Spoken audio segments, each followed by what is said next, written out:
We got huge Eagles news yesterday after the morning show ended. The big guys, Lane Johnson first, and then Landon Dickerson, not retiring, will be back in Philadelphia at least one more year with our big guns on the offensive line. What does it mean? We're going to talk about it.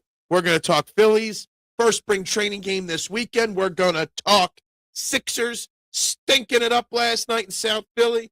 Trending in the AM, taking your thoughts and opinions. We're live in 30 seconds.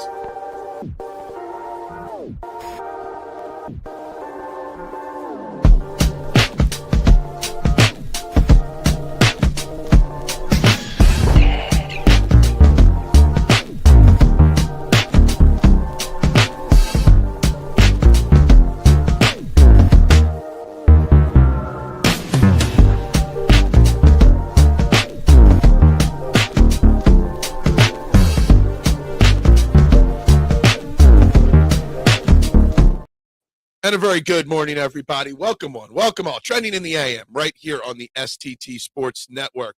We are live. YouTube, Twitter, you know drill. Wherever you're watching, whichever platform you're watching on, hit the like button, hit the share button. Of course, subscribe to the STT Sports Network. It's free to do. Does not cost you a thing to click those buttons. I'd greatly, greatly appreciate it. Help support the channel, help support the show. Even if you're watching this on replay, drop your comments, hit the buttons. It helps. Every little bit helps, guys. So I'd greatly, greatly appreciate it. And for those watching on replay, I will respond to each and every one of your comments. So if you're watching this, down the line later today, this weekend, please comment your thoughts on everything that we discuss here today. Love to interact with you. Guys, we got lots to talk about today on the show. Not long after yesterday's show ended, breaking news per Jeff McClain, Lane Johnson will be returning for 2026, not retiring. He told him that it was time to make that announcement now. John Clark followed it up with a comment from Lane Johnson that he did not want the last memory of his time in the NFL with the Eagles to be limping off the field the way he did last year. So as I expect that Lane Johnson will be back for 2026, I said the same thing. There was no way Lane Johnson was going to go out in that fashion and go out, missing the last 8 games of the season. So that was part one. Then not long after that, Derek Gunn, our man D Gunn, tweeted out that his contact says that Landon Dickerson will also not be retiring, that kind of creeped up out of nowhere, but kind of scared us. Even though it was kind of hard to imagine a guy of Landon Dickerson's age retiring so young, but it does happen. But after yesterday, about noon, 12:30, we were good. We knew now that our 2 big guys on the offensive line, Lane Johnson and Landon Dickerson, will be back. And that is absolutely huge for the Philadelphia Eagles moving forward. Why is it so big that Lane Johnson and Landon Dickerson are coming back next year for the Eagles? Well, you got a brand new offensive coordinator in Sean Mannion. You got a new offensive line coach for the first time in over a decade in Philadelphia in Chris Cooper. You've got an entire different philosophy being rolled out. Having 2 of the best in the business, Lane Johnson and Landon Dickerson. Lane Johnson, a first ballot, surefire Hall of Famer. Having all that here to help with the transition, to help the transition go smoothly. It's a big win for the Eagles. It's a big win for the coaching staff. It's a big win for the fans. There's going to be changes, but having extreme talent makes change easier. And that's where the poll question of the day comes into play. Will the Eagles' offensive line return to its dominating self in 2026? Absolutely no. Or better than 25, but not as good as 2024. They're your options. We've got that comment going on there, okay? We also have to talk about last night's Sixers game. Coming out of the All-Star break, and I know they only lost by 10, to a solidly coached Atlanta Hawks team. My man, come on. If you can't beat the Hawks after 2 weeks or week and change off for the All-Star break, what are we doing here? I know I've got no expectations but I guess I have no expectations on the season results. I do have an expectation to turn my TV on and see the Sixers go out there and put effort out on the court. And there was no effort last night. They looked like a bad basketball team. They looked like a poor coach team. Nick Nurse looks like he got out-coached by that dude from the Hawks last night. It's frustrating. Found myself watching reels on my phone more than the game on my TV. I almost turned the Olympics back on, even though I had seen earlier in the day all the results and watched some of them. I almost rather rewatch reruns of the Olympics than the Sixers. And that's a problem. Finally, on the agenda today that I'm going to throw out there is the Phillies play baseball this weekend. Spring training. We got into it a little bit yesterday. The players we are most excited to see this spring put those red pinstripes on.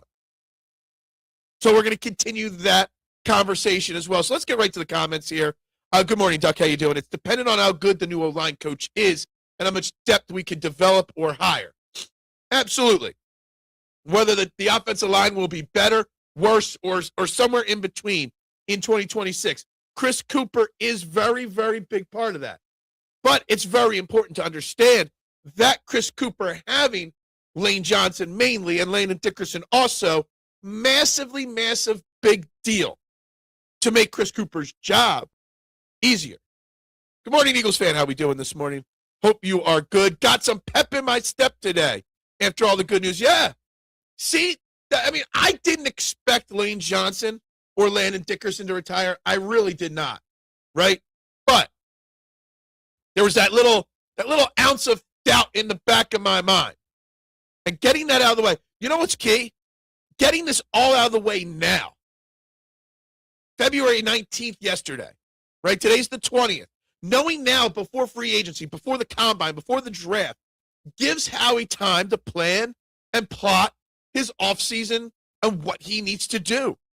And it's huge. It's huge. Good morning, Robert. How you doing? Good morning, Adam. Sixers, another schedule. Yeah, I mean, what's with the Sixers having a scheduled loss coming out of the freaking All-Star break? No Joel Embiid. Now he's got a shin issue to go with the knee issue. I mean, come on now. Show up and play a little basketball. I never watched the Sixers after the break. They tend to be awful. Well, last night was pretty damn awful. I know it was a 10-point game, whatever. They kept it close in the third and fourth quarter.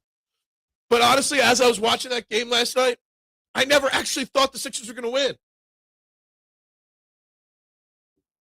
And yeah, some of that's because Joel Embiid didn't play. But come on, wake up. Get the guys ready to play, Nick Nurse. What's up, Little G? Good morning to you. Landon Dickerson, what is this stem cell treatments in Colombia I'm hearing rumors about? So, yeah, I got information on this here. I got some details for you. So Cam Jurgens went to Colombia to get stem cell treatment on his back, plus go get some cryotherapy and ozone therapy. All right, so it's a company called Bio Accelerator. Its corporate offices are in Arizona, but obviously with the restrictions on stem cell treatments in the U.S., they got to have their facility where they actually administer it in Colombia, which is crazy. But this is just the new age treatment for athletes. These kind of things, science is more advanced, it seems like, in other countries, and we just don't allow it to happen here. Obviously, the Eagles did not seem concerned about giving Cam Jurgens that extension last offseason, right after back surgery. What was it, 4 years, $68 million? But hearing that he's got to go get stem cell treatment to try to fix his back does scare me. Because if the stem cell stuff doesn't work, if the surgery didn't help, then we've got a center problem. Now, we got Drew Kendall. We got Willie Lampkin. We got some guys to continue to develop this offseason. So if the Cam Jurgens situation continues to deteriorate, we've hopefully got some options. Hopefully. AJ's going nowhere unless someone really opens up. Look, I know there's talk of AJ because of his appearance on a podcast talking about the Patriots and Mike Vrabel. The Patriots are now 22% on Calabash, okay? Odds to where A.J. Brown plays next year, leading the way, the Eagles at 39%, New England at 22%, Buffalo at 16%, Broncos at 9%, and the Giants at 6%. But he's not going anywhere. Pot Geeter What say you? What's going on with Aldrich there? I did not have him in my stuff. I was a little busy. I didn't actually catch much golf yesterday, K1. Eagles O-line will be better. Will they? They'll be better, Robert, the O-line. But how much better? That's the question. Women's curling in the semifinals. Yeah, let's go. The women of Team USA. Man, gotta love them, right? Before we start, let's address the Hornets loss. No, let's not. Let's be happy about that. Those cheating Canadians. Damn those Canadians. Olympics are boring. What? If you did not watch that American lady, or girl, I should call her girl, she was only 20 years old, go out there yesterday and win Olympic gold for the first time in over 20 years in America, or for America, and not feel awesome about your country? Watching her skate with energy and passion. Why can't I think of her name off the top of my head? ESPN.com, homepage. What was her name? Lou. There's her name right there. Alyssa Liu, 20-year-old, winning Olympic gold for the first time in 24 years. I was on the edge of my seat watching her final routine. It was flawless. It was perfect. It was amazing. Canadians should be, Canadians just should be merged with America, right? Andrew Painter's who you're most excited with, Robert, and that's great. I am very excited for Andrew Painter 2026 season. I'm not so excited for spring training. I love hearing reports from training camp or from spring training practices that he looks great, in great shape, right mindset. Love it, right? But spring training games I don't get excited for pitchers in spring training games just because they're not really trying super hard. They're working on things, not trying to get guys out, so to speak. So, but I get it. I'm super excited for Andrew Painter as well. Catch the curling wave, yeah. Every 4 years. New O-line coach has to earn the respect of the players first. They don't trust him yet. That's absolutely true, mister. But here's the thing. While your statement is true, having Lane Johnson there, a future Hall of Famer, to help ease that transition is a lot better than not having him, right? Lane Johnson can be the guy that stands up to these guys and goes, let's listen to this guy. Let's give him a chance. Losing Lane Johnson, that would be a big loss. 76ers stink. That is absolutely true. Exactly. When stepdaddy got to earn that trust. Yeah, he got to earn it. I know. Cryo and ozone therapies are done here. Yes, but the stem cell treatment wasn't. And then he stayed there for a week worth of training with their equipment and stuff like that. Thank you very much, Adam. Muchas gracias. Greatly appreciate you right there. Thank you. We don't have stem cell treatments here because of Bush Jr. and basically put a major ban on it. Look, when I think of stem cell, I think of the Family Guy episode when Peter has a stroke and he's like just dragging his arm for like weeks through the streets of Coag, and then he walks into a store, walks out 5 minutes later, and he's perfectly fine, and the store says stem cell on top. Why are we not using this? Like, it's kind of crazy. But I don't want to get deep into that. A.J. Brown is not going anywhere. We know that. We hope that. Wide receiver we don't want A.J. in Buffalo. I mean, I don't know why you wouldn't, but I don't think you could afford them. 20-year-olds are girls. I'm just, stop. Let's not get into that. When a player has made a career, they don't like change. Yeah, that's true. It's true. Change does scare, but I have faith in someone like Lane Johnson being okay with change. It might be tricky. The technique might be different, but I don't have a problem with it. 20-year-old makes her an elder statesperson. Not anymore. There was a girl from Japan that was 17, and she was the youngest. I was trying to explain that, back in the day, yes, 15, 16, 17-year-olds, that was your gymnast, that were your ice skaters. Now, a lot of the girls that were skating yesterday and this week and these last 2 weeks were 20, 22, 24. There was one chick, I forget what country she was from. She was 42 in the pairs. 20-year-old won't cut it and stop. That's not even funny, okay? Not even funny, K1. The only thing I'm hearing from Philly spring training is just drama. See, that's the thing. That's what you hear. But there's more than just drama going on in spring training. We're hearing great reports of a lot of pitchers, not just Andrew Painter. We're hearing good reports on Zach Wheeler. There have been good reports on a lot of the young guys and how they look at the plate in batting practice and in the field. So there is more to it. Chop and UPenn has a ton of stem cell research going on with successful treatments tested. Good. That's good. Didn't Michael J. Fox have stem cell done too? I honestly don't know much about it. I'm not honestly sure much about the stem cell stuff. I just know I wrote down the information. All the information I got on Cam Jurgens' surgeries and work were all from Per Ed Kratz's articles. I'm tired of watching kids play basketball in the NBA. Inconsistent, sloppy basketball. Look, last night was sloppy basketball from the Sixers. That is for sure. No doubt it. That was terrible, sloppy basketball last night, right? Not what you want to see. Coming out of an All-Star break. It's annoying. It's annoying that we have to wait a week for basketball, and that's what we get. But come on, Nick Nurse. You can't have these guys ready to play a little bit better than that? Acceptance of a play-in fate, maybe. Acceptance of a play-in fate. Gotcha. So Nooms is saying they're going to fall to the play-in round. Gotcha. That makes sense. Yeah, I mean, it's possible. Look, that's not the first time we've seen the Hawks this year. The Hawks are a good-looking basketball team. They are a half a game up now, the Sixers, on the Magic for the 7th seed, which is into the play-in series. They're only a game and a half up on the Heat for the 8th spot.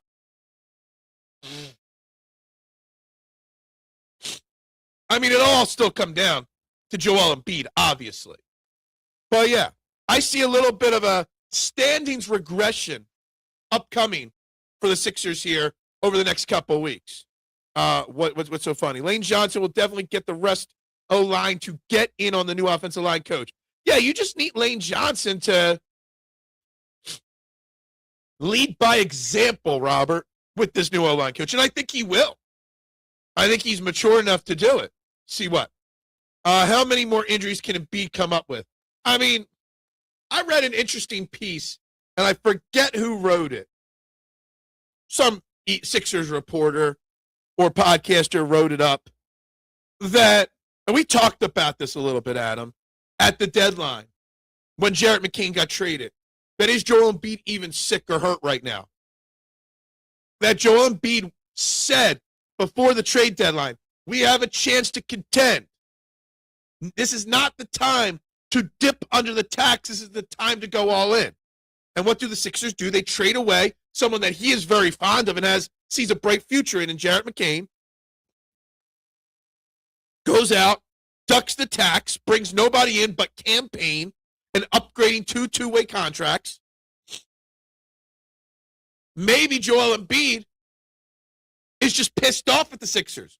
And this new shin injury is just the first step before he says, yo, I want out. Which, good, yeah, it's fine.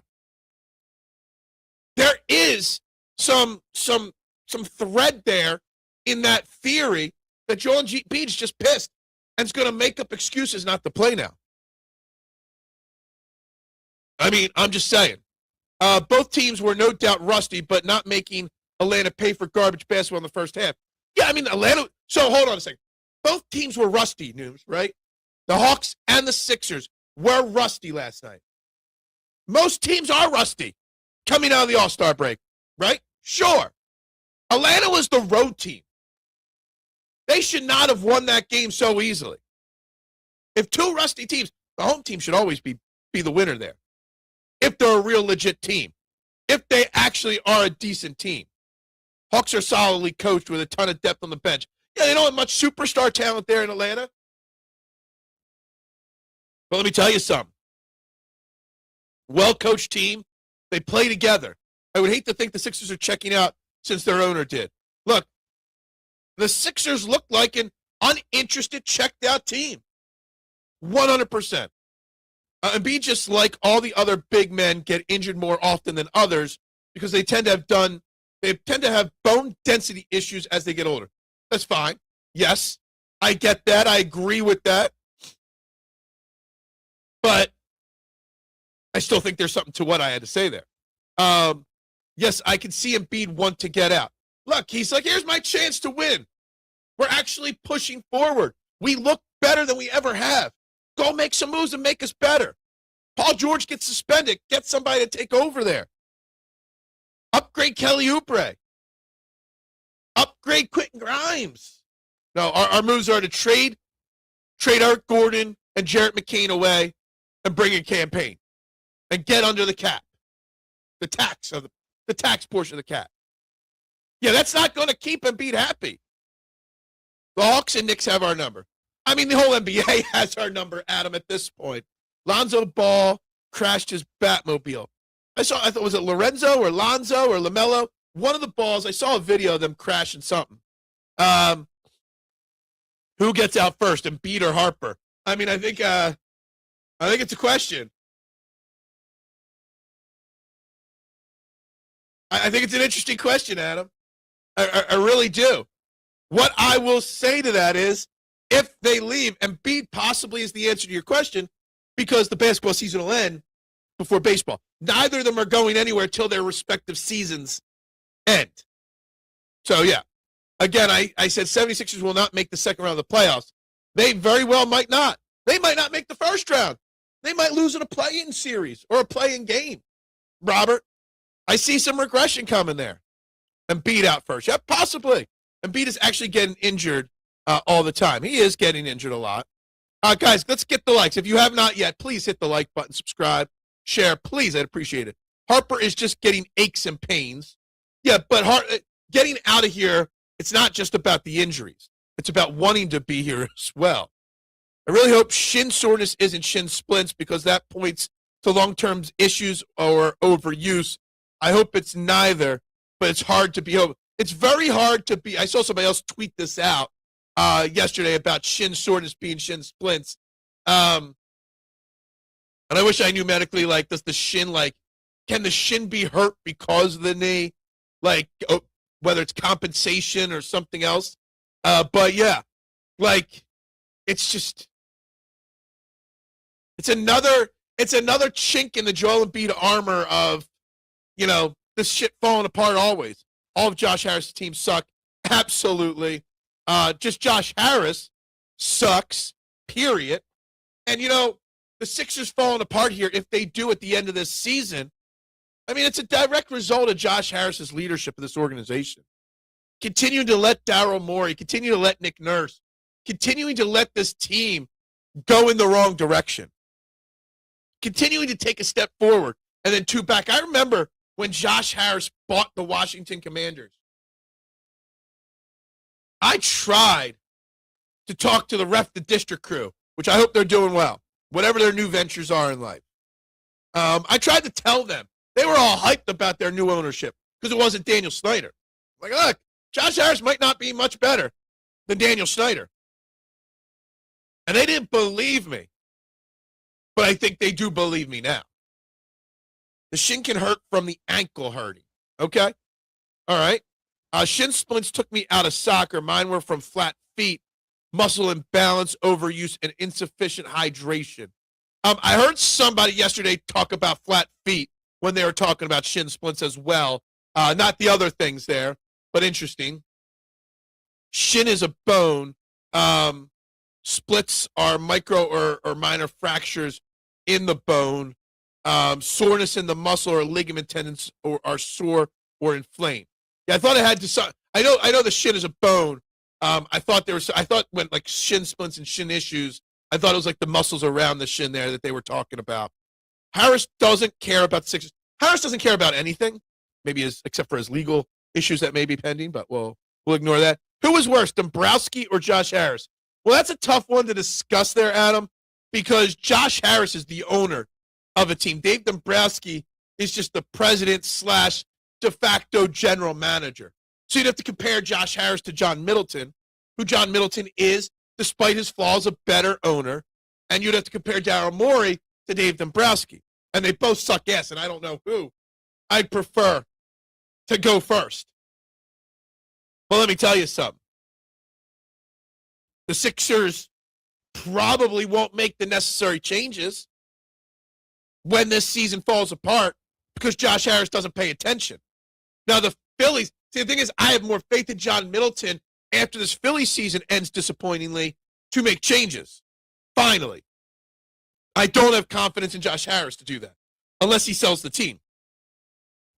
It took me out half a season from overuse and hydration issue. Assistant manager. Look, whatever it is with Joel Embiid, they don't sound like they're too concerned. The Sixers' statements on it. But we've been told they don't sound too concerned about every injury over the last decade about Joel Embiid.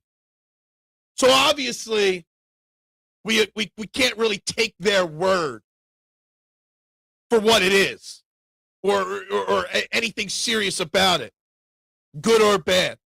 We just have to wait and see. We just have to wait and see what happens. But let me tell you something. If Joel Embiid stayed healthy, this team had a chance. If Joel Embiid continues to deteriorate fast this year, which it seems like he eased in, he kind of had he had to ease into the season, missed a bunch of games early, then started playing regularly. Now we're easing back into the not playing much part with Joel Embiid. And let me tell you something. Joel Embiid not playing well is one thing, but Joel Embiid regressing health-wise, look, you might as well just pack the season in. Nothing good is going to come of the season. The only thing that's going to come is you're going to burn the fuck out of Tyrese Maxey. The only guy that didn't get a full All-Star break on the squad, well, him and VJ. Tyrese Maxey played 39 minutes again last night. Poor boy can't catch a break. Poor guy can't get a game where he plays 32 or 33 minutes. The only reason why VJ only played 34 was because he got foul trouble. A lot of fouls from the Sixers last night. Grimy, Walker, Edgecombe, all with 5 fouls last night. But anyway, I digress. I think the negativity that I'm feeling for the Sixers this morning, it's easy for me to push it aside. It really is. To me, it's focusing on the Eagles. It's focusing on this offensive line. It's focusing on the good in the future for Philly sports with the Phillies than it is wasting energy and thoughts on the Sixers and just how frustrating they've become. Shin splints can also come from excessive 0 to 60 behavior, weekend athleticism, and constantly going from periods of inactivity to intense activity. I don't know if that description of splints, I keep saying splints, it's splits. I don't think that really qualifies for Joel Embiid too much. I mean, I guess he's inactive a lot to an extent and then ramps up. He spends a lot of time ramping up. So I don't know if that necessarily is directly what maybe caused it for him. But who knows? Not only does Daryl Morey and Nick Nurse need to go with the Sixers organization, like their whole medical team, their whole their rehab group needs to go. Their trainers need to go. Literally everybody maintaining the Sixers team needs to go at this point. Sixers negativity is created by the team. The only way to watch them is to make sure you don't have expectations. And look, I sound frustrated with the Sixers this morning because last night was a frustrating watch, but I don't care. And I'm okay saying that because I still have no expectations for the Sixers team. When they lose, I do not care. When they get knocked out of the playoffs, I don't care. I will be fine no matter what happens this Sixers season.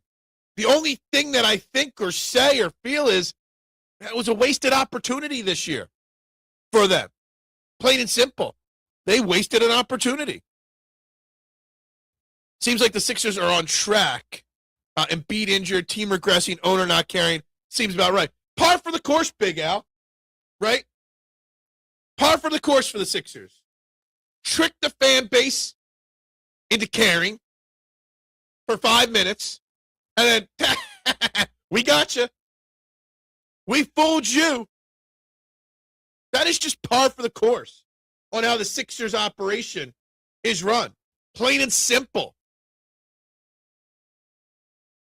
What kind of doctors are running the Sixers?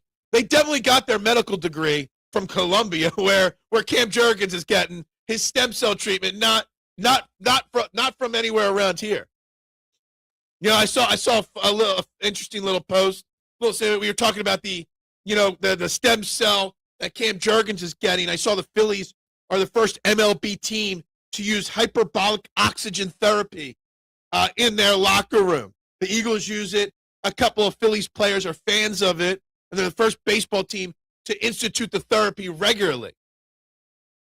At least the Phillies are trying to do something different to keep their team healthy, to keep their team recovering better. What are the Sixers doing? The Sixers make me think of, with their physical health and recovery and whatnot, Major League Baseball 1. When the owner's so cheap, she's turning off electricity. They got the little boat motor to get bubbles and to get the water churning in the tub. That's what the Sixers are. Josh Harris is that chick from Major League Baseball 1 that's trying to make them stink so bad that so he can move them or sell them. Run your thumb along the inside of your tibia between your shin and calf is painful when splints are active. For me, 100 calf raises a day fixed it. Gotcha. Look at you giving us all the... I mean, you know more than obviously the Sixers medical team. I rub my tibia all the time because it hurts forever. It'll hurt forever.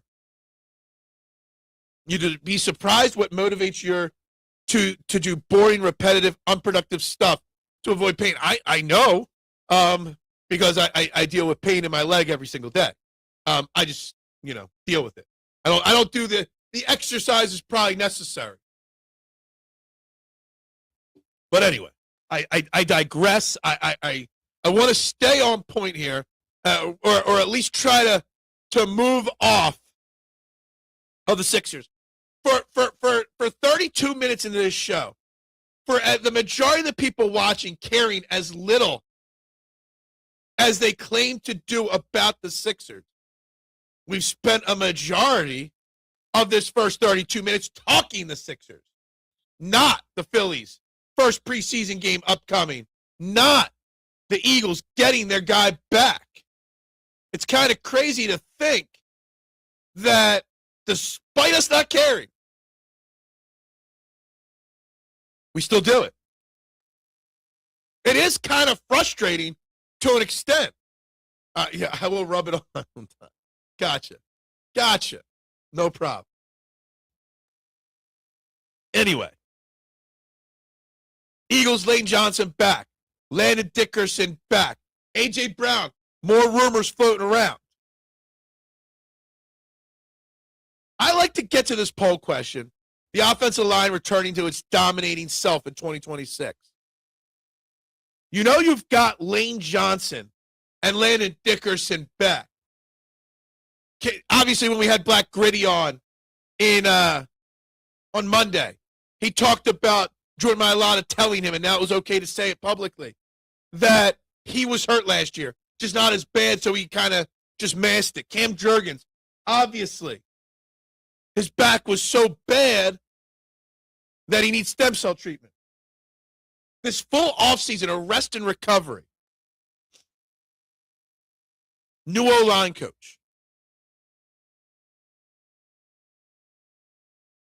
I think it's great that they're all coming back and they're all healthy. But what's Chris Cooper going to ask them to do? Are they going to be able to do what he wants? Tyler Steen coming off a really solid season. I know everyone's going to want Mekhi Becton, but I want to throw this out there to the Eagles fans that just can't wait for Mekhi Becton to get cut by the Chargers so the Eagles can bring him back. There's no guarantee that Mekhi Becton will fit into what Chris Cooper says or needs. I don't think Chris Cooper or Mekhi Becton is a lock to come back. You got Fred Johnson as a free agent. Do you bring him back? You've got a bunch of young guys. They're going to draft at least 2 offensive linemen in the first 4 rounds. Are we at the beginning stages of seeing the reworkings of the Eagles' offensive line? That's what I'm getting at here. In 2 years' time. So today, 2028, will Lane Johnson, Landon, Dickerson? There's a chance in 2 years from today that Jordan Mailata is the only Eagles offensive lineman remaining on this current team. And it's crazy. Honor Dr. J didn't help. Look, the Sixers knew it's like when ticket sales are struggling or the vibe is struggling on the team, you got a couple options, Adam. You honor Dr. J. You get Allen Iverson to ring the bell. You do something crazy like that. Honoring Dr. J, that was just a ploy to get that stadium sold out last night. We care, but we are stuck in a bad relationship with her. Yeah, it's like, you're stuck in a relationship with a girlfriend that's cheating on you all the time. But she's so good in bed, you just can't let her go. That's what we are with the Sixers. We can't let go of them. I do stem cell treatment for work. It can be beneficial, but not a quick fix. That's what concerns me. I'm more concerned about Cam Jurgens than I am Landon Dickerson or Lane Johnson. Because if surgery didn't work, if everything you've done hasn't helped, and you've got to go to Columbia to get treatment done, that tells me you're at the point of your recovery or your health where you're willing to try not traditional therapy because you're running out of options. Josh Harris does need to sell the Sixers for more reasons than one. And it would be a great day in Sixers history when he is gone. It really is. So if Jurgens and Dickerson are permanently damaged because of playing in the Super Bowl, I'm good. If instead they did more damage by not sitting out games last year, I think that's a great question, a great comment, a great thought process. What caused Jurgens and Dickerson to be in the shape they're in? See, personally, Nooms, I think it's a combination of both. They're damaged because they played hurt in the Super Bowl. They sucked it up, right? But then this year, Cam Jurgens was obviously not healthy, and they let him play because they didn't have an alternative. Landon Dickerson was hurt. They made him play, or they let him play because they didn't have an alternative. So I think it's a combination of both of your things. I don't think one outweighs the other. Now, I'm no medical doctor. I'm not in the medical field. I did not even stay at a Holiday Inn Express last night. But I would think it's a combination of both things. So I don't know whether to be incensed or not. But I think Cam Jurgens' career might be cut even shorter than Landon Dickerson. It's a good thing you got Willie Lampkin to potentially develop, who all reports are, despite being undersized, people are very high on him, and Drew Kendall as well. You need to draft, even with everybody coming back in 2026, you need to draft 2 high-end line prospects. 2 of your first 4 picks have to be on the line. 1 outside, 1 inside. We need 1 NFL moves. What? More NFL moves of what? They got us into 2 Super Bowls and gave us 1 ring. I can't complain. But we need to look at the failure, look to the future, and solve the issue. And I think Howie Roseman sees that, right? I think Howie Roseman sees he failed on the depth aspect of the offensive line. Toth Pryor and Fred Johnson just weren't good enough. Cam Williams, Holland Pierce did not develop, right? Now you got to hope Chris Cooper's going to get with these young guys and get them on the right train, the right path. But you also got to, hope that Howie Roseman hits on whoever he takes, whether he goes first, third, second, fourth, first, fourth round. You need to get guys that could be cornerstones of that offensive line in the near future. But you got to get guys that can also, when Landon Dickerson misses a game, when Lane Johnson misses 2, can step in immediately. The O-line is going to be different in the next 2 years. Honestly, Jordan Mailata may be the only one here in 2 years. There is that chance. And I'm not saying that because I want that to be the case. I'm just reading the story that's in front of me, right? And the story in front of me is that this offensive line is getting older than their birth certificates say very fast. This offensive line's injuries are piling up fast. And I don't know what to expect in 2026 execution-wise because we don't know what Chris Cooper or Sean Mannion are going to do. But what we do know is that we got to be concerned about them even being on the field to do this. Like, we got to understand that Chris Cooper and Sean Mannion are instituting a whole new offense.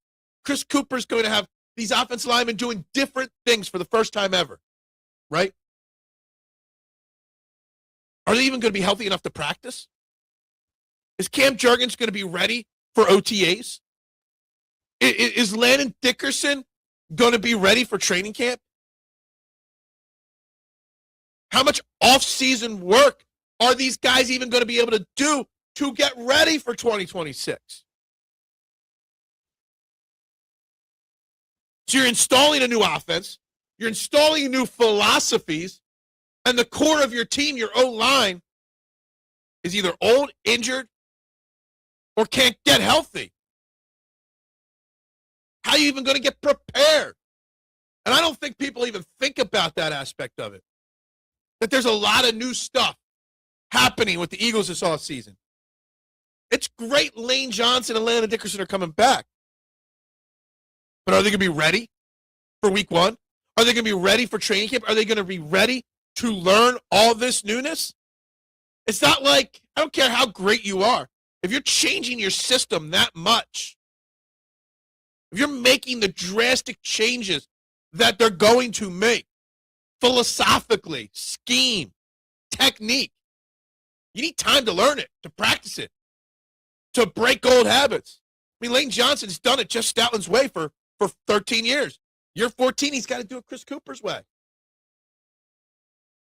I mean, was Drew Kendall that unplayable that we couldn't at least give him a shot? Brett Tuff actually looked like DeMonte Dawson compared to Jurgens. You know, I often thought that, Nooms. Now, Brett Tuff wasn't awful at center. The problem was he was kind of stopping what they wanted to go under center more, and Brett Tuff was only really comfortable in the shotgun situation. But when you're relying on Brett Tuff and Brett Tuff looks good, what's that say about Drew Kendall? That Drew Kendall couldn't beat out Brett Tuff, right? Is Drew Kendall or Willie Lampkin the starting center of the future? I don't know. I hope not, because then that would mean Cam Jurgens is fine. Got to remember, we better hope Cam Jurgens is good to go, because Cam Jurgens signed a 4-year, near $70 million contract last offseason. $40 million of it guaranteed. That big money doesn't kick in for a little while. Cam Jurgens is only $5 million against the salary cap this upcoming year. So you better hope Cam Jurgens is fine and that Kendall and Lampkin don't get a shot in the next couple years. You better hope for that. Because otherwise, you got a big salary there to pay. And no one to play the position. Hopefully Roseman drafts offensive lineman. He will. It's just, where does he prioritize it? What part of the draft? What else do we need this draft? Robert, to me, Howie Roseman should prioritize the best tackle he can get with the 23rd pick. Okay? Just go get the best. Go get Lane's replacement at 23.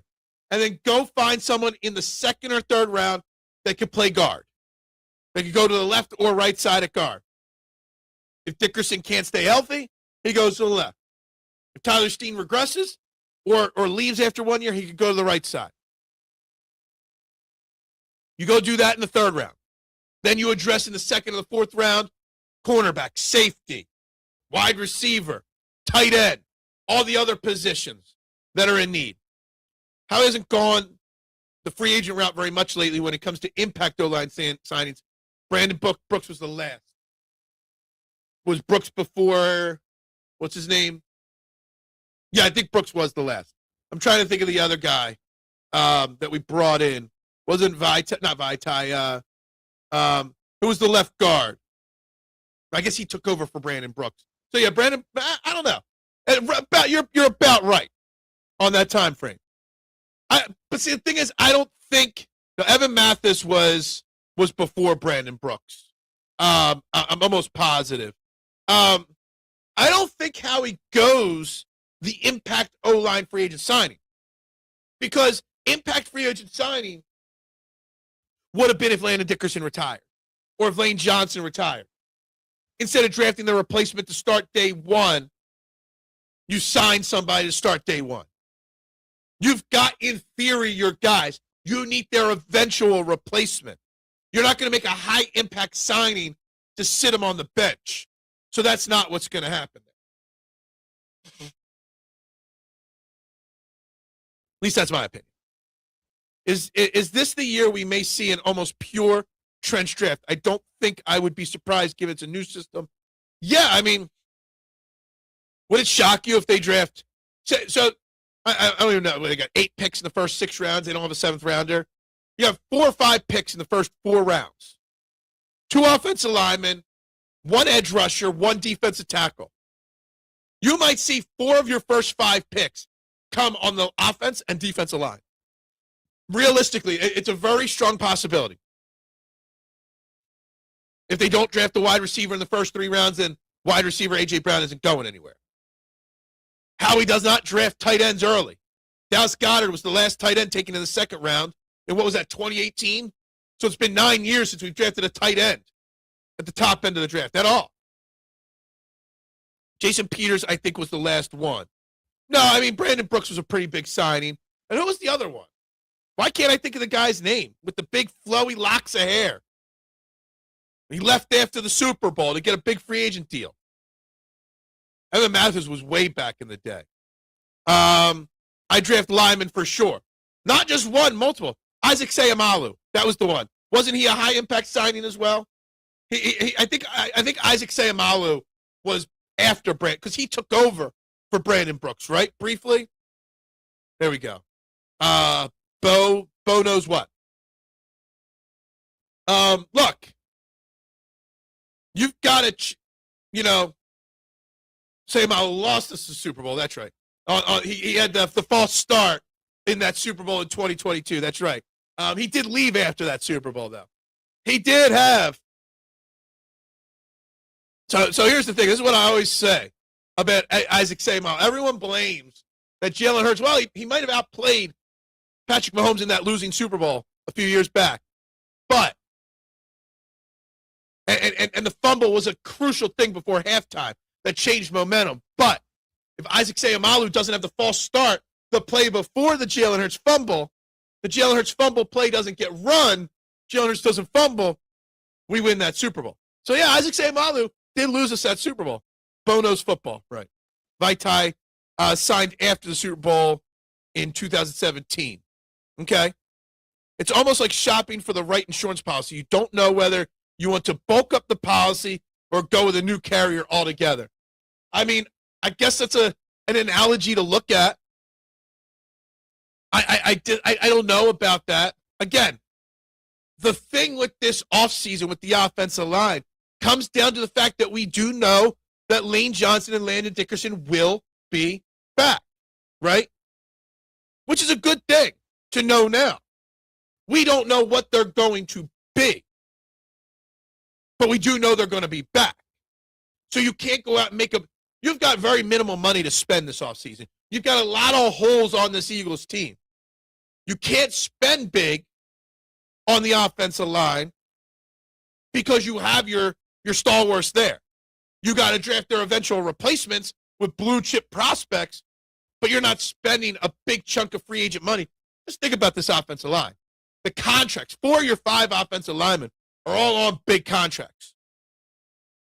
The cap hits haven't all kicked in yet, but they're all in big contracts, okay? I go with the company with the funniest commercials to you. I just go with whoever the wife finds. Big V and Sayamalu were both drafted. Were they? I thought they were both free agent signings. Gotcha. Cool. I think the defense lost us that Super Bowl, slipping and sliding all over the place like a bunch. Yeah, I mean, obviously the slipping and sliding wasn't good. I hate that as an excuse, though, because did it stop the other team from winning? No. You know what I mean? So the field was slick for both teams. So, you know, it is what it is. We just lost to a better team. I joke. I say Amalu lost us that Super Bowl in jest because one false start, one fumble doesn't determine a football game. It's a combination of things, right? I don't know how many times they punted in that Super Bowl. Not many, I'm assuming, right? Yeah, obviously our defense didn't play well. That was prime Patrick Mahomes era, though. It's like, can you really blame the Eagles for losing that Super Bowl to the Chiefs? If you can't blame the Phillies for just running into the Dodgers last year as the reason their season ended in disappointment, how can you blame the Eagles for losing that Super Bowl 57 to the Chiefs? The Chiefs were the Dodgers, right? The dynasty. They still technically, in my book, the Chiefs are still a dynasty. Okay? One bad year doesn't end a dynasty. 1 year doesn't end a Super Bowl window for the Eagles. But the Eagles just ran into the Dodgers, basically. The defense got smoked because of who they were playing. Yeah, I mean, absolutely. Bradbury, Slay, and then we ended up giving them more money and more years to stay. We should have seen 2023's collapse on defense in the secondary based off of that Super Bowl alone, right? Yeah, both defenses gave up a lot in that game. There's so many ways to look at how we lost it, but man, it just stinks the defense to play that well all year and not even touch the quarterback. Absolutely. Absolutely. They blew their shot. They used up all their bullets in the regular season. Weren't prepared for that Super Bowl game. Look, it is what it is. It doesn't, like, I look at that Super Bowl loss in what was that, 2022 season a lot different than other losses in Eagles history. I do. I look at it differently than 2004. I look at it differently than a lot. Why? Because, again, you just walked in to a juggernaut, right? The offense not being to put up points again is the issue in the San Francisco game. Yeah, absolutely. Good morning, Jonathan. How you doing? With the uncertainty of Lane, Landon, and Cam, the Eagles have in-house Drew Kendall and Miles Hinton, Willie Lampkin, and Cam Williams. Answer to the poll is uncertain for me. And that's fine. And see, the thing is, there is uncertainty still, right? And I'm more concerned, Jonathan, I've already said it in the show, more concerned with Cam Jurgens than the others. But the one uncertainty we don't have is that Landon and Lane will be at least back. What form they'll be in, another conversation. How healthy will they be to learn the new system? Another conversation. But the fact that at least we know they're coming back gives us an easier path to figure out and plot and plan the offseason. What's up, Mitchie Pooh? Good morning to you. Hope you are well today. After winning last year, it made me want the 22 Super Bowl more. It was a great game even though we lost. Exactly. It was just two great teams duking it out in the Super Bowl, and the legendary dynasty won in the end. It is what it is, right? We learned from it. We grew from it. We got 2024 because of 2022, right? So that's what it is. I don't know. We got 15 people watching. There should be more likes. Guys, hit the like button if you have not. Share this out. Subscribe. It's free, guys. It doesn't cost you a thing. So just click buttons on your screen. Please, hit those buttons, guys. I'd appreciate it. If they called defensive holds consistently in that Super Bowl, I wonder what the overall impact would have been in Super Bowl 57. I think that's interesting. It's an interesting random thought. And that was the problem with the Bradbury hold. It wasn't that it wasn't a hold. It was a hold. It was clearly a hold. It's that they just weren't consistent about it all game long. I agree. Landon and Lane coming back is big time news. Definitely good to know. And that was the first thought I had, Eagles fan, when the breaking news happened yesterday from Jeff McClain and then Derek Gunn on Landon Dickerson. It's not yay, they're back. It's yay, they're back, and we know now, right? Now Howie doesn't have to think about free agency with an offensive line.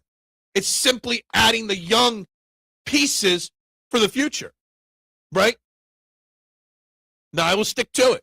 Cam Jurgens is my biggest concern going forward.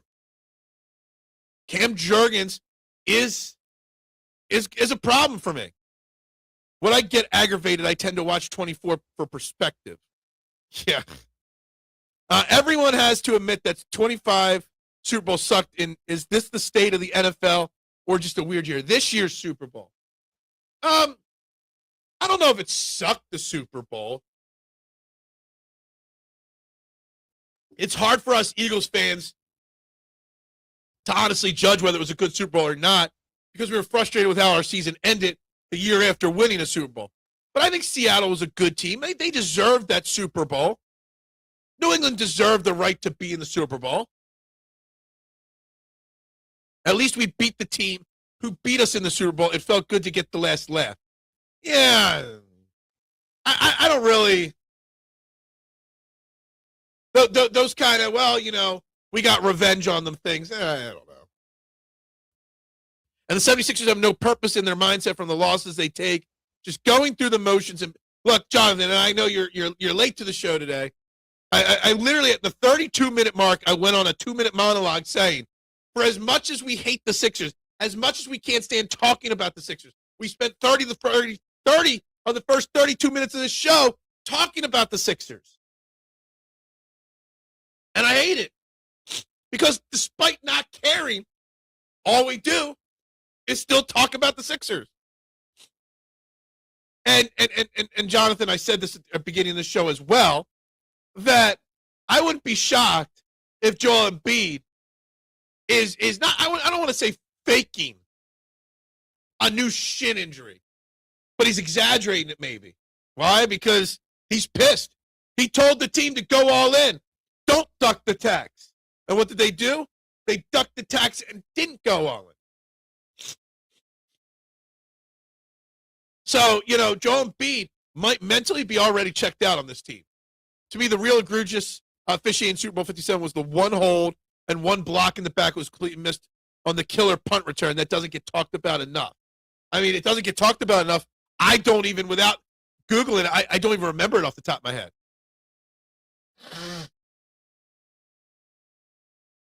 I have to go back and rewatch it, Nooms, to really understand it. Guys, it's the top of the hour. Like Adam said, there's not enough likes, guys. Hit the like button, share, subscribe button. You're watching Trending in the AM on the STT Sports Network right now, guys. We're talking Eagles, offensive line. We know what's in front of us now, right? We're talking Sixers lost last night to the Hawks. We're talking Phillies have their first spring training games this weekend, and Sunday was the first televised game. Will you be watching on Sunday? I mean, I'll be watching the final round of the Genesis Invitational, but yeah. We got a snowstorm maybe coming this weekend. Talking Olympics. Allison Liu, or however you say her name. Phenomenal job winning gold medal for women's U.S. figure skating yesterday. So much energy from her. Loved watching it. It's crazy how both Super Bowl wins were versus the teams that beat us in the Super Bowl. It is. It's a fun little story. I think it's more random than people realize, but yes, it's fun. Can we clear the air? There is no revenge for losing a Super Bowl. You can win 5 more in a row. You still lost that one. Yeah. I mean, Jalen Hurts can win 20 Super Bowls, but people will still complain that he lost one, right? They'll still blame him for the one instead. Watching the Phillies, we complain about it, but we will be there. Exactly. That's so true. Man, don't mention the word snow. I don't want any more damn snow.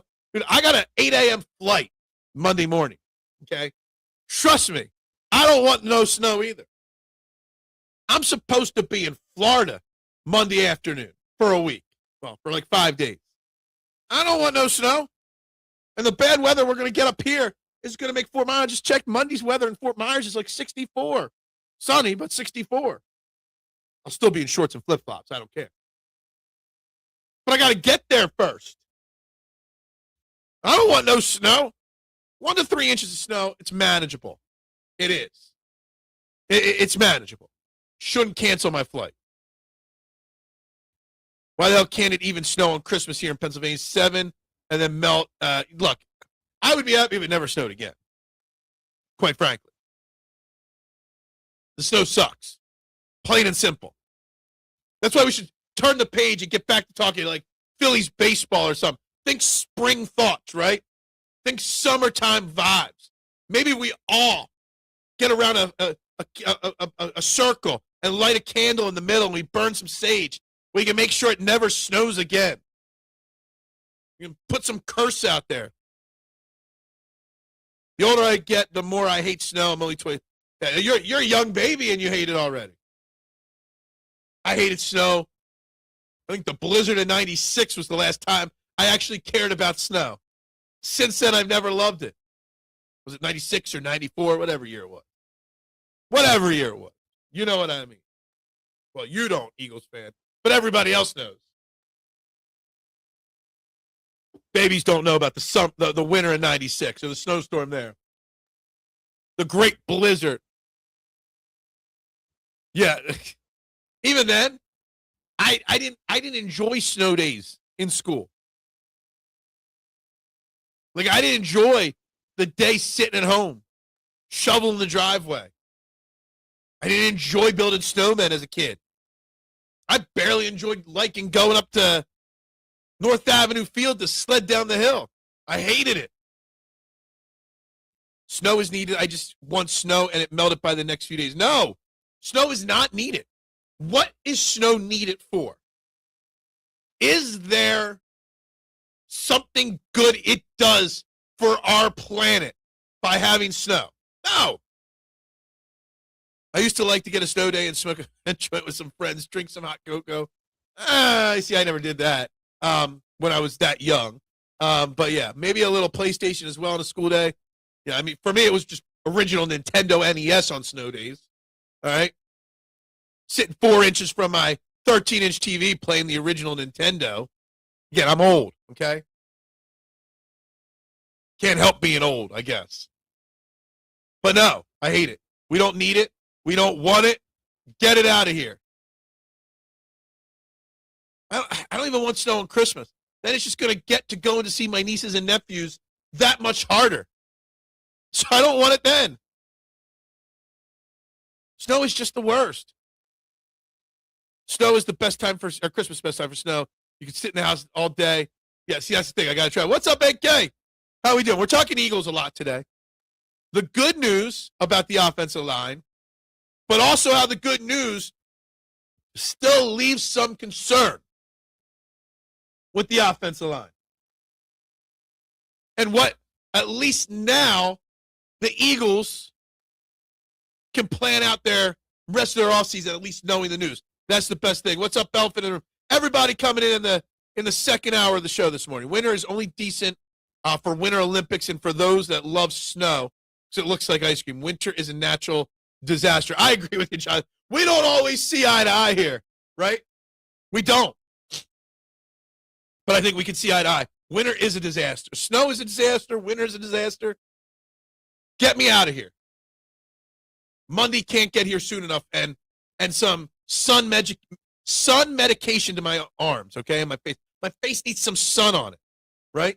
And I do have, it might not be 80 every day I'm going to Florida, but it's going to be sunny every day in Florida. Just put the sun on my face, get a golf club in my hand. That's what I need. And that's what I'm getting. I just got to get there first, if the snow lets me get there. Where are we at with the poll question of the day? Will the Eagles offensive line return to its dominating form in 2026? 47% of you say absolutely. 12% of you say no. And 41% say better than last year, but not to the great level of 2024. And I like to think that that's the right answer. Somewhere in between 24 and 25 is what we should have expectation-wise for the Eagles offensive line. Oh, I'm lacking it big time. My mind needs it. Luckily for me, my wife's parents, my parents, and my grandparents all live close to me. So I only have about a 5. Yeah, I mean, me too, but still. I don't want to drive in snow weather on Christmas. Period. No. Anybody that wishes for snow any day ever, whether it's Christmas, New Year's, or the 4th of July, we're not friends. It has been cold in Florida this winter. It has been. So the forecast for next week in Florida, it's like starts at 64 Monday, 67 Tuesday, 75 Wednesday, 81 Thursday, 82 Friday, the 2 days, at the end of my trip there. So, yeah. Love that Lane is coming back, but now it's time to either draft or sign a replacement for next year because Lane is starting to hit the Peters window now. I don't want to hold on to too long, but welcome back. Yeah, look, I actually said the Lane Johnson, Jason Peters thing like halfway through last season, right? Before he went out for the year, he was going in and out of games regularly, right? And I said that here on this show. I don't think they sign his replacement because you're not going to waste the minimal free agent money you have to spend on a backup, right, to eventually be the starter. You're going to draft a high-end guy, first or second round, that will be Lane Johnson's heir apparent. That's what you're going to do. That is what you're going to do. You also have to draft Landon Dickerson's replacement. Now, I don't know I haven't done a deep dive yet on the draft. I've run some mock drafts for fun. And I do know that there keeps coming a guy in the second or third round that's available around one of the Eagles' picks that has the description next to his name. Could be an eventual starter at center, but could be an immediate starter at guard if necessary in a pinch. And that's the kind of guy you got to draft as your second offensive lineman. A guy that's a hybrid that could start at guard or at center depending on the situation. Because you don't know what Landon or Cam are going to be like. Margarita and bubbles up will keep it warm. Absolutely agree. Florida must be nice. I would love to move from Pennsylvania one day, but I have so much it's just a quick flight to Florida if they want to come see you. Only good thing about the winter is football, and once that's over. Look, but see, the thing is, most of football is over by wintertime. Winter starts late in December, but really the heart of winter isn't until January, February. So football isn't even really a part of winter around here. No, I know what you're doing, and I get that. I'm just repeating it because we'd already discussed this at length, but I want to continue to discuss it. Is that there's a lot of holes on this team. You only got so much money to spend. It's draft picks for the offensive line. Free agency-wise would be the depth. Upgrading a Brett Toth or a Matt Pryor. And I said it. I think people might not even notice me saying it. But I don't even know if I necessarily want Mekhi Becton back here. Mekhi Becton thrived for 1 year in his career under Jeff Stoutland. You don't know if he's going to thrive under Chris Cooper. You don't know if any of these guys are going to thrive under Chris Cooper.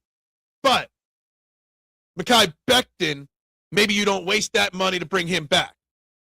Little long rant there about the weather. It's okay. It's okay. It's Friday. I don't did Florida. Weather is nice, but people are meh. Nah. You go to the Gulf Coast, Fort Myers, Clearwater, that region, St. Pete, that area, people are so nice and so peaceful and happy. And the world moves slow in the Gulf Coast. My retirement plan, I would love that retirement plan as well. That would be a phenomenal. It probably won't be called Baycare Park by the time you retire, Big Al, unless you hit the Powerball. But absolutely. The last time I was there, just there was this little old lady working like the one gift shop stand. Just like a 7-year-old lady just working a few hours a week, watching baseball. Yeah, dude, that would be a great place to go work and hang out. Sometimes it's still warm here in October and November at least. It's mild most of the time. Exactly. The Florida cold is manufactured weather, not from nature. That's not a theory or conspiracy. Anyone heard of? Oh, my God. There could be a left tackle out there that could be in a Brandon Brooks situation when we got him from the Texans that we could steal. But then again, Stout's not here anymore either. So, yeah, so the thing with it, So here's the thing. To break this down a little bit more, you've got a new offensive line coach. You've got a new offensive coordinator. You're changing philosophically this offense. And when we had Ed Kratz on at the beginning of last week, he talked about it. We want to know whether Lane Johnson or Landon Dickerson will be back or what's going on with Cam Jurgens. But we don't know if they're going to be even capable of doing what Mannion and Cooper want them to do, right? So you've got to, now that we know they're coming back, Howie Roseman needs to sit down with Mannion and Cooper and Nick Sirianni and be like, all right, philosophically speaking, what kind of players we need? Because we're going to need to bring some players in, whether free agent or in the draft, that are more sure things in their system, right? So that if the greats can't handle it and they move on or whatever, you got someone to slide in there. Howie Roseman's got to evolve as much as anybody else because Howie Roseman has drafted Jeff Stoutland-type offensive linemen for the last decade. Now he's got to draft different kinds. And there's a lot less of drafting potential development guys. Like, you got to draft in the first or second round a blue chip can't miss prospect. Because you don't know if Cooper can develop these guys properly or not. You think he can. You hope he can. You hired him because you think he may be able to. But you don't know that for sure. I love summertime. Humidity doesn't bother me. Heat doesn't bother me. Give me a 120-degree day. Give me 100% humidity. I could pass on the cold. I hope the offensive line looks all right. There's a lot of change. I think we were in for a little bit of a down year.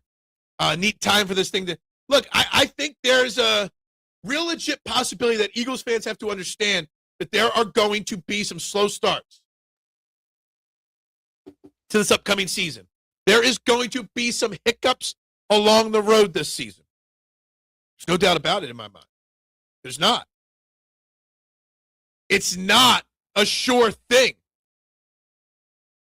We're going with a super young, inexperienced offensive coordinator, a young that struggled offensive line coach. We are revamping everything. My issue with this new system, it's going to call for a lot more agile linemen where we have more power linemen, especially on the ends and a guard. So I'm interested, and that's what I'm getting at. You said it a little bit more smart than I said it. Yeah. There's going to be a lot more. They're going to need more athletic linemen versus power linemen, right? Guys that can get out and run more, right? How are they going to adjust? The ones we're excited to get back, Lane Johnson and Landon Dickerson. They're older. They're injured. Can they handle the new philosophies? Are they going to be able to be agile enough, like you said? I lived in Florida for a year and hated it. Met a couple while I was there that decided to get drunk. Okay, that's completely random. Well, I lived on a cruise ship for 2 years, so I didn't see below 80 degrees for 2 years. So I would take it any time possible. I want Stout back. I'm okay with moving on from Stout. I mean, it sucks to lose an all-time great, but we want to change. The Eagles gave us change. You got to let the change play out now. Now, in a year or two, we could say in hindsight, we could say in hindsight, it was wrong to let go of Stout. But at this point, before the season starts, I'm okay with it. I want to change. I'm getting the change. We got to trust Howie Roseman and Nick Sirianni made the right change. I will definitely be watching about 30% fewer Phillies games this year. I don't know if I'll watch fewer games, Nooms, but what I will do is watch less of each game probably. I pretty much catch at least 2 or 3 innings of every single game that's not on the West Coast. Maybe more than that. Maybe like 4 or 5 innings of every game. Very rarely do I miss games. But that turn it on and turn it off in the 6th inning or turn it on the 3rd and until the end of a game might not happen. might be some more listening in my car as I'm driving around. There might be, let me just catch an inning of Zach Wheeler or the second inning of Andrew Painter's outing or whatnot. By choice. Oh, by choice. Did you have balance issues when you first went back on the land? No. My biggest issue when I left the cruise ship industry was adjusting to normal life again. I don't think people understand what working on a cruise ship lifestyle-wise is. You live where you work. You work 7 days a week for 6 months straight. You party. I partied harder in those 3 6-month contracts than I did in 4 years of college. I also worked harder than I did in my entire life. It was a certain type of lifestyle. You're basically like a mini celebrity to the guests on a cruise ship.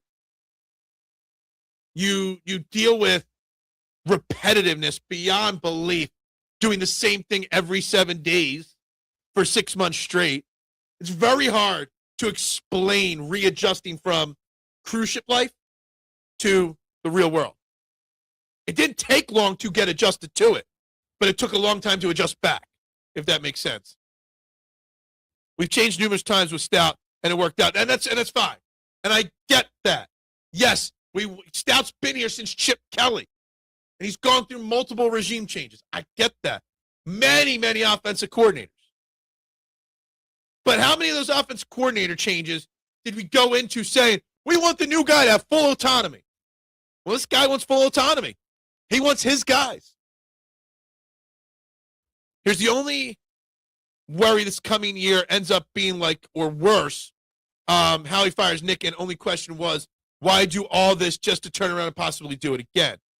Yeah, look, I don't think, like others, that Nick Sirianni is on the hot seat. I think Nick Sirianni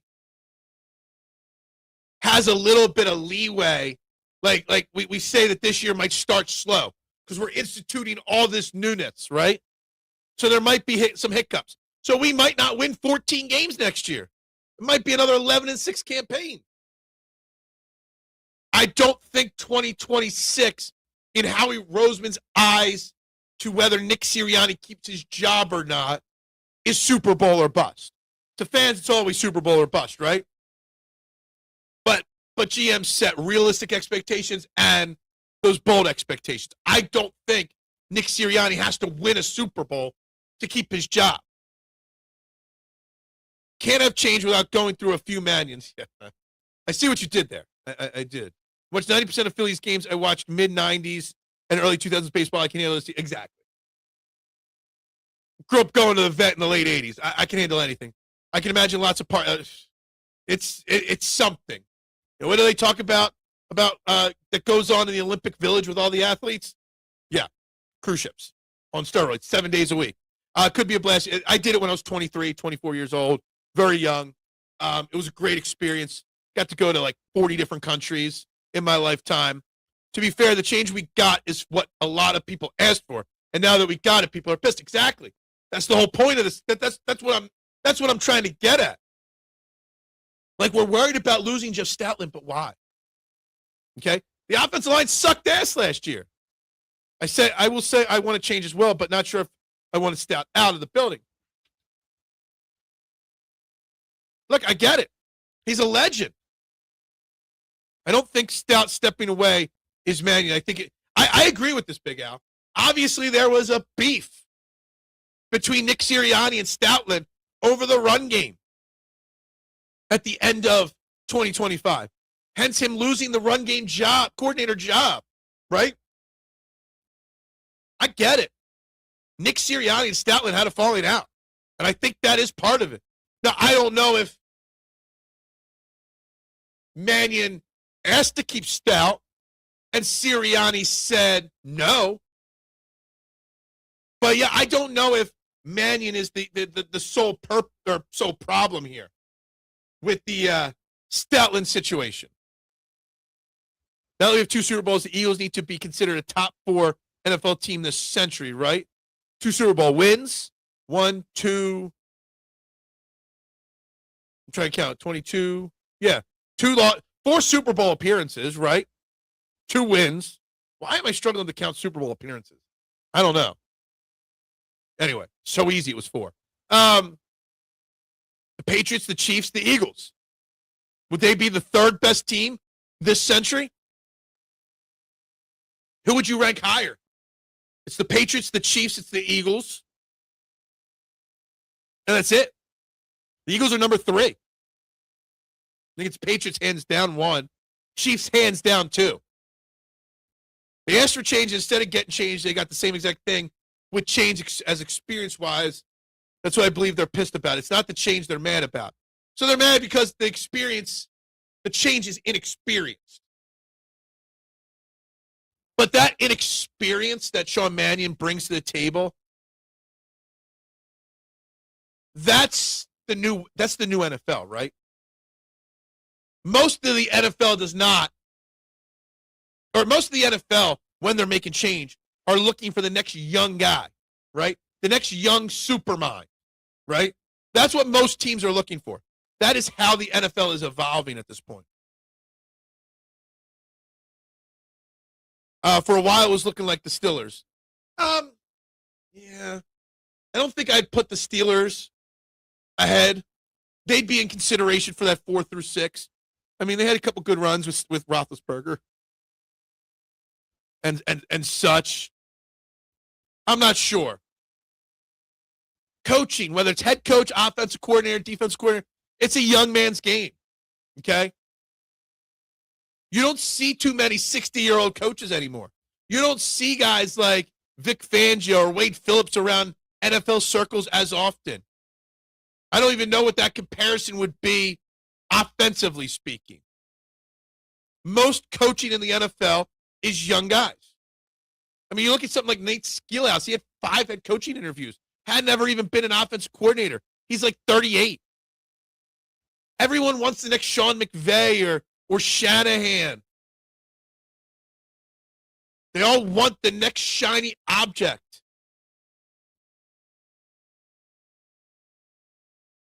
It is what it is. Plain and simple. Anyway, we're coming up to the end here. We got about 5-10 minutes left in the show. If you haven't, please like, subscribe, share. If you're watching this still on replay, do the same thing and drop your comments. Again, next week we have a questionable schedule. I don't know what the trending in the AM schedule is going to be like next week. Monday morning, I got an 8 a.m. flight, so there's obviously no show there. I'm going to golf at least once, maybe twice on vacation next week. So those days there won't be shows. But I will try to do one show from the Lanai in Fort Myers next week. Plus, I'll definitely do some afternoon recordings. Whether they're live or recorded, I don't know. But we will get some content out to you guys next week. Don't worry. But I need that vitamin D. I need that sun medication on my skin. I get it, man. Listen, I have nothing but high expectations for Sean. But realistically, I will also sit here and be honest with myself and say no one was knocking down his door either. Look, that's fine. I get it, and I agree with that. That fear or concern that you have. It's not like we got the young, inexperienced name like Nate Skillhouse. We didn't get the young, inexperienced name like Charlie Weiss. We got the young, inexperienced name, Sean Mannion, that no one knew. But when was the last inexperienced, no-name guy that we hired? Nick Sirianni, and it worked out pretty well. Doug Peterson worked out pretty well. Andy Reid worked out pretty well. Just say. Trend by poolside. Yeah, I should get a new graphic. I'll get like waves and the trending logo on it. Yeah, we'll make it like a wavy kind of logo for that show. 4-4 in the NFC Championship game. I forget how many division titles though. NFC Championship. What conference championship? Who are you talking about there? Enjoy. I'm going to enjoy it. I just got to hope that the weather holds out so my flight takes off on Monday. You should go to a Phillies game while you're there. Fort Myers is a good 2 hours from Clearwater, or hour and a half. So probably won't. And the Phillies don't play in Fort Myers till March. We tried to line up the trip to go see a Phillies game in Fort Myers. I forget who plays there. But, yeah, unfortunately, it didn't work out that way. I get the what? Get the what? Anyway. This has been a fun week. I got to shout out all the great guests we've had this week. You know, we lined up a bunch of guests this week. Obviously, Black Gritty on Monday. Some loved him, some didn't. It is what it is. Luke Arcaney. Love Luke Arcaney and all the great work he does over at Crossing Broad. And, of course, on Wednesday. Who do we have on Wednesday? Why did I forget our Wednesday guest already? Oh, Chet and Chet. How did I forget Chet? Luke Arcaney, Chet and Black Gritty. It was a great weekend guest. Hey, I would love it. I would love it. That's why I need a job that could pay for that kind of stuff for me. You know, I don't make the money to do it. You know how much that shit costs? You know how much going to Clearwater costs in general? Why we're going to Fort Myers where I could stay for free.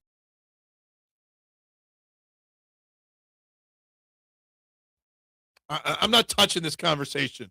I'm not. Anyway. I think we're going to wrap this baby up. I got some shorts to cut together. I got some things to do today. Guys, whatever happens, be safe next week with the weather this weekend. Chet in the chat. Chet was not in the chat this week or this morning. And everybody's so disappointed probably by it. Because Chet in the chat is more famous than the actual show itself, right? Right, Adam? How? I don't know, but that is the way it goes, right? It is what it is. Anyway, it's time to wrap this baby up for the week. Everybody have a great weekend. If it snows, be safe, be careful. If it doesn't, great. See you from sunny Florida next week, hopefully. If all things work out, I will have a great time doing nothing, which is what I've been doing for like 3 months. And when I come back, I got to start looking for a real job. That's the goal. I got to start finding a real job. But that's for after vacation. Everybody have a great weekend. Guys, we'll talk next week from sunny Florida. Go Birds, everybody. And bubbles up.